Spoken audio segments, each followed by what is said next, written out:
Close your eyes for a moment and picture Britain not as we know it today, but as it once was. A nation tightened by rationing, shaken by war, and held together by people who knew how to survive with almost nothing. Factories thundered day and night. Streets dimmed under blackout curtains. Queues formed outside shops that barely had anything left to sell. Dinner wasn't something you ordered. It was something you made happen, no matter what ingredients were missing. And yet, despite poverty, shortages, and winters that froze water inside houses, British families created meals that warmed the belly and kept hope alive today. We step back into those kitchens to revisit 20 poor British meals that didn't just fill plates, they kept Britain going. 1. Shepherd's Pie, the reheated lifesaver. This dish was never meant to impress, it was meant to stretch. Leftover roasted mutton, often dry and chewy, was minced with onions and vegetables that had seen better days. Then came the thick blanket of mashed potato. In homes without heating, that potato layer acted like a lid on a pot of hope, keeping everything warm for hours. Slow heat softened every scrap into a rich, glossy gravy, one pan. 6 bellies full. No waste, no luxury, just life. 2. Bubble and Squeak, Monday's magic trick. If Sunday was a feast, Monday was reality. Cold cabbage, sprouts, carrots, potatoes, everything left over went into a pan. It sizzled, bubbled, and made a strange squeaking sound, and that sound was the sound of survival. Crispy edges, caramelized bits, soft insides. It tasted richer than the original meal it came from. And for many families, it was the only hot food they'd get until payday 3. Cornish Pasty, built for hard men. Underground.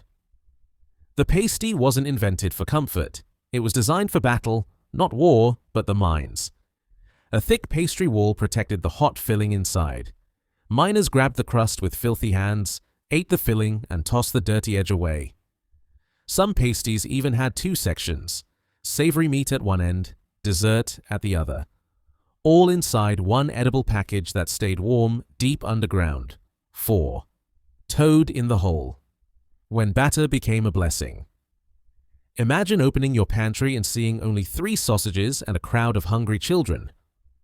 What do? You stretch them with Yorkshire pudding batter. When cold batter hits scorching sausage fat, it rises like a miracle. Crispy edges, soft center, rich drippings soaked into every bite. Kids felt like they were eating a grand roast. Parents knew they'd just saved another day. 5. Lancashire Hotpot. The mill workers' slow-cooked hug. Before sunrise, women layered lamb offcuts, onions, and potatoes in a pot and dropped it at the bakery. While they spent long, back-breaking hours in mills, the hot pot cooked slowly in the fading oven heat. By the time they returned, exhausted and cold, the dish was transformed. Silky potatoes, melting onions, lamb that finally surrendered to tenderness. A warm, hearty hug waiting at the end of a brutal day. 6. Black pudding. Iron for a heavy nation. It may sound harsh to modern ears, but black pudding was lifeline food, blood, oats, fat, simple ingredients but powerful nutrition. Working men in mines and shipyards needed pure energy, and this provided it. Cheap, dense, and full of iron, it was the breakfast that kept Britain standing. 7. Bread and dripping. Poor man's butter. When butter was a luxury and margarine tasted awful, dripping became gold. Families stored Sunday roast drippings in a jar, fat on top, rich jelly underneath, spread it on bread with salt, and suddenly you had something warm, savory, and strangely comforting. That jar often lasted all week. It was poor man's butter, but many still remember it fondly. 8. Mock goose, pretending to feast.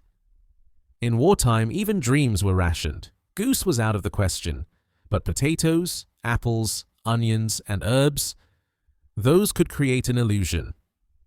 Mock goose filled houses with the smell of a roast, even if no meat was involved. For children who had forgotten the taste of real poultry, it was magic enough. 9. Woolton Pie, the government's official meal. The Ministry of Food encouraged this dish during World War II. Potatoes, carrots, parsnips, onions, whatever vegetables were available, baked beneath a crispy topping. It wasn't glamorous, but it filled stomachs quickly and cheaply. Families joked about it, but they still ate it gratefully. It was survival, sponsored by the government. 10. Carrot cookies. When sugar faded away. Imagine baking without sugar, impossible today. Normal back then. Carrots were used to sweeten cakes, biscuits, and even fudge. Kids didn't complain. Sweetness was sweetness, and treats were rare. Carrot-based desserts kept spirits alive in some very dark years. 11. Pease pudding. The Northeast's protein. Brick split peas boiled for hours until they became a thick, yellow paste. Spread it on bread, eat it with ham, or spoon it straight from the pot. Pease pudding kept families going for days. Cheap, filling, and warm. Perfect for harsh northern winters. 12. Scouse. Liverpool's most honest meal. Potatoes, vegetables, and whatever small scraps of meat you could find. Long, slow cooking made everything tender and rich. Scouse wasn't just food, it was identity. It fed sailors, dock workers, kids running in the street, and grandparents who never wasted anything. Even today, Liverpool holds on to this dish proudly. 13. Tripe and onions. A meal the rich. Avoided but the poor mastered. Tripe was cheap because the wealthy didn't want it, but the poor learned how to tame it. Slow simmering, milky broth, caramelized onions, and suddenly it became tender, comforting, and full of nutrients. For many northern families, this was a weekly tradition. 14. Oxtail soup, bones turned into comfort. When you can't afford meat, you buy bones. And bones, when treated with patience, reward you with broth richer than any steak. Oxtail soup simmered for hours, releasing gelatin, marrow, and flavor. The small pieces of meat clinging to the tail felt like treasure. This was winter survival food at its finest. 15. Bread pudding, a poor man's dessert. Stale bread was never thrown away. It became bread pudding, dense, sweet, chewy, and filling. Made with milk, raisins, mixed spices if you were lucky. It tasted like celebration in houses that rarely saw luxury. Every slice was proof that nothing, absolutely nothing, was wasted. 16. Liver and onions. Cheap cuts with big rewards. Liver was affordable when real meat wasn't, but nutritionally, it was a miracle. Iron, vitamins, protein, all for pennies. Fried with onions and gravy, served over mashed potatoes, it became a warming, rib-sticking classic that kept families strong. 17. Kippers on toast. The smell of port towns. Smoked herring was cheap and plentiful. Its strong smell filled houses, sometimes dividing families. You either loved it or hated it.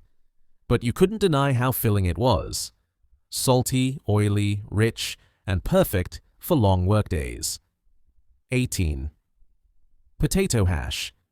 When the potatoes saved the day, potatoes were Britain's true hero.